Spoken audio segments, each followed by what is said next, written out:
What's the most you've ever won? I had a really nice moment once where I think it was something like, I'm going to think about it in pounds. Yeah, I think it was about £16,000 in one shoe. So it's like a 20-minute span.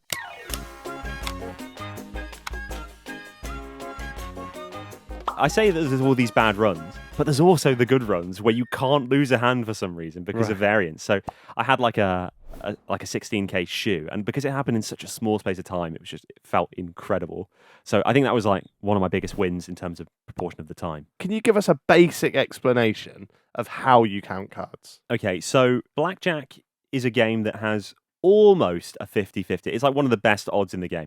If you memorize the way of perfectly playing Blackjack, then the house only has like a 0.5%, maybe a 1% edge at times. It varies on the game, right? So they've had computers run, machine learning, millions and millions of hand combinations, and they've laid out the exact correct decision to make in every single Blackjack hand combination, right? And because this is mathematical and the house has to play the same way every time, it's not up for debate. You can't just go, but I've got a really good feeling I should hit when basic strategy says to stand, right? Yeah.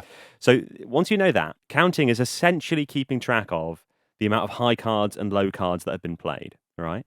Because it's not like roulette where every spin is like a brand new spin. If you play some blackjack and a load of cards come out, if a load of aces have come out, that's going to affect your odds of winning later on, right? For a start, if all the aces came out in the first couple of hands, you can't go blackjack anymore, right? So the odds change throughout the shoe. So what a card counter is essentially doing is they are tracking, in essence, the cards that have gone and giving them an idea of how many high cards are left in the shoe. At a certain point, the more high cards, the better it is for the card counter. And at a certain point, there's a tipping point where you are more likely to win than the house. And at that tipping point, you bet big. Everything I've said there is technically, that's the simple. Some of it's technically not quite correct, but that's the basics of it, really. So if the house has a 0.5 to 1% advantage normally, how much of a swing does card counting give you? You could get up to maybe like 1 or 2%, really. But it's positive towards you. Yeah, really small edge. This is the kind of misconception people have. They think, if they walk in with 20 quid, they'll walk out with £1,000. But really, this is one of the things I say, is that being a card counter is being a professional loser because you have such a small edge that you have to lose so many times. The way I describe it is like, what's the odds of a coin landing on heads? It's 50-50, right? But so if we flip the coin 10 times, does that mean it's going to be 5 heads and 5 tails? No, right? In theory, you could have like 50 heads in a row, or like, out of every 50 flips, you could get like 30 of them be heads and 20 be tails. So even though we're playing with an advantage, it's so small that we actually have to play for hundreds or thousands of hours to get that advantage to be mathematically almost a guarantee. Right. So there are many times I've lost an incredibly large amount of money, and that's just part of the game, really. We win just over half the sessions. Yeah, in theory, you're losing, if you play 100 sessions, you're losing 49 times, right? Theoretically. Yeah. Sometimes the math is weirdly counterintuitive, but basically, you win slightly more sessions than you lose. I know I'm probably really, really dumbing this down now, but just in the off chance there's some people out there who don't understand blackjack, can you give us sort of basic? Yeah, sure. So basically, the object of the game is you get 2 cards, the dealer gets 2 cards. Whoever gets the closest to 21 without going over is the winner, right? You have to act first, which is what gives the casino their advantage. Because if you bust your hand, if you take too many cards and you go over, you lose your money. It doesn't matter if the casino then would have won or lost. That's where the sort of edge comes by. So you can take a card, and there's some special moves you can do as well, like split. If you have 2 aces, you can maybe split them and then create 2 new hands. They give you a new card in each hand. And then does that half the money bet? Yeah, actually, no. You have to put the next. You have to bet again whatever you've put down. Right. There's moves like doubling, where you can take a card, but you've decided I'm only going to take 1 more card. No matter what this card is, I'm committed. I can't take any more cards after that. But to do that, I'm going to double my bet. So this can be handy if you have something like an 11, right? And you've got a good chance of getting a 10, then you have 21. Great. So you might double your 11, and then you've put more money down, but you're quite likely to win in that scenario. So there's these little special moves, but the basics of the game is who gets closer to 21, you or the dealer. And the one thing which makes the game interesting is that if you get a blackjack, which is just essentially if you get dealt an ace and a picture card or a 10 value card, then you get paid usually 3 to 2. So you get paid 1.5 times your bet as opposed to a normal 1-to-1 payout. So you'd get, if you bet a tenner, you'd get 15 as opposed to a tenner back. So you make a £15 profit. So that's where kind of a lot of the edge in card counting comes from, is that when the dealer gets blackjack, you just lose your bet. They don't get extra money off you. So when the count is high, when you've got lots of tens and aces left, you're both more likely to get blackjack. But it's just that when you get it, you get paid more. So that's kind of where the edge comes from. I don't know how simple that is, or if I've just explained that really convoluted. I'm following it. But why does it work in your favour if there's more high cards left? Because if let's say you get dealt a 10 and a 2, you've got more chance of hitting a 10 or a.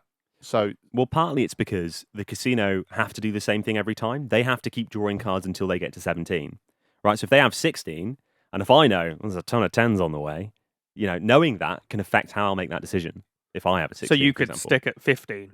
Yeah, I could do. Knowing that he's likely to bust. Yeah, for example, like if I have 16 and the dealer has a 10, then basic strategy would determine that you take a card. But if the count is positive, then you wouldn't want to take a card because it's slightly more likely that you're going to bust the hand and it becomes not worth doing. So it basically comes down to the blackjack thing where you just get paid more for your blackjack. So it's sort of everything else in a way you could ignore. If it was just I get blackjack, you get blackjack, and we take it in turns, me and the dealer, then I would come out with more money. And then the other thing is that they have to keep drawing cards and they get no say when they stop. And if there's a lot of high cards left, then they're more likely to go bust.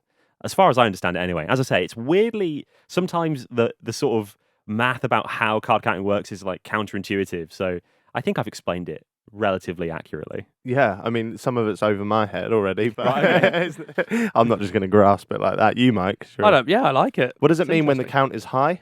Lots of tens and aces are left in the shoe. Yeah. So, right. More so the ratio wise, right? So if there's like an equal proportion of like little cards to high cards, if a load of little cards come out the shoe, then there's proportionately more high cards left. So that would be a hot shoe or the count is high. And that's when you increase your bet? Yeah. And we do it proportionately, right? So if the count gets really high, we bet more as our edge goes up. Right, okay. And how does that work in terms of... So you've got a mental number in your head. Yeah.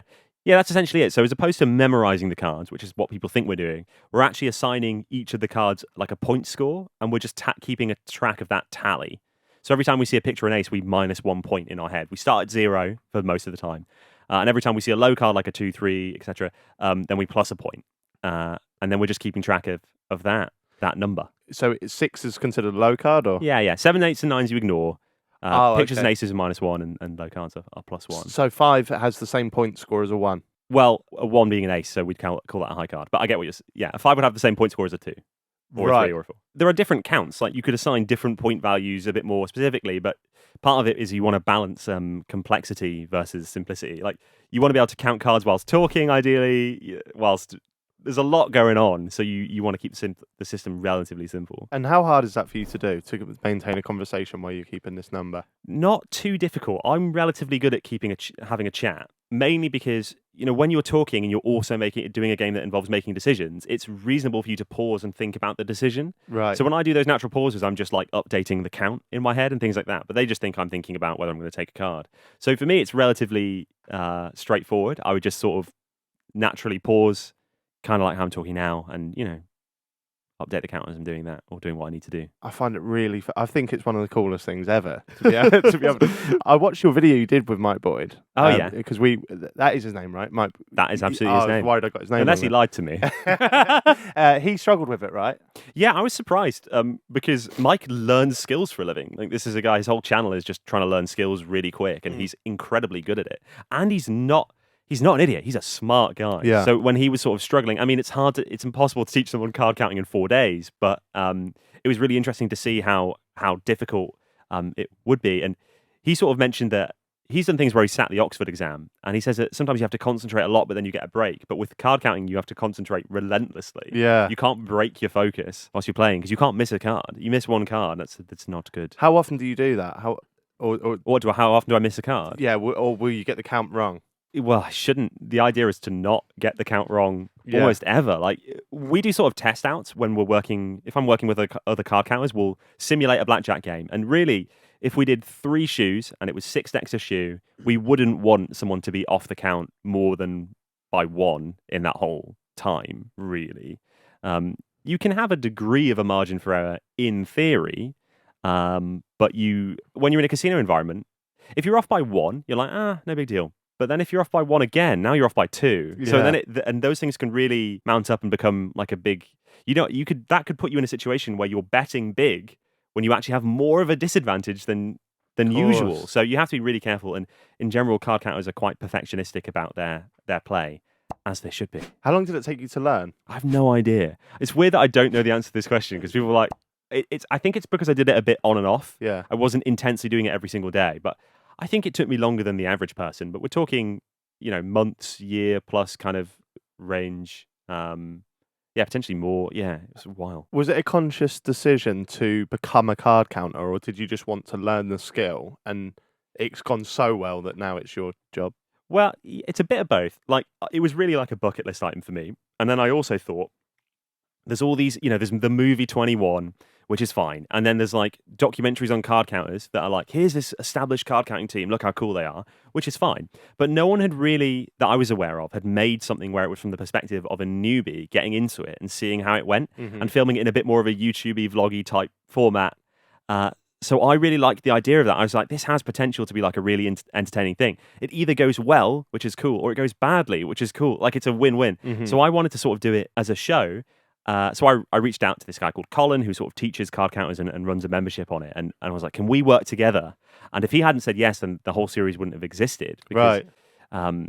It just wouldn't have happened because I needed those resources to actually learn. And then I started filming the videos and then it just became more, it became a big part of my life. Not just I'm making these videos, but like I am doing this now and this is what I do. And as I said, it's an incredible series. So check it out if you haven't already, guys. I'm refusing to leave because they won't give me my money. They'll let me have my chips. Great, I'll go spend those in Tesco. But they won't give me my money, and it escalates to the point where they call the police on me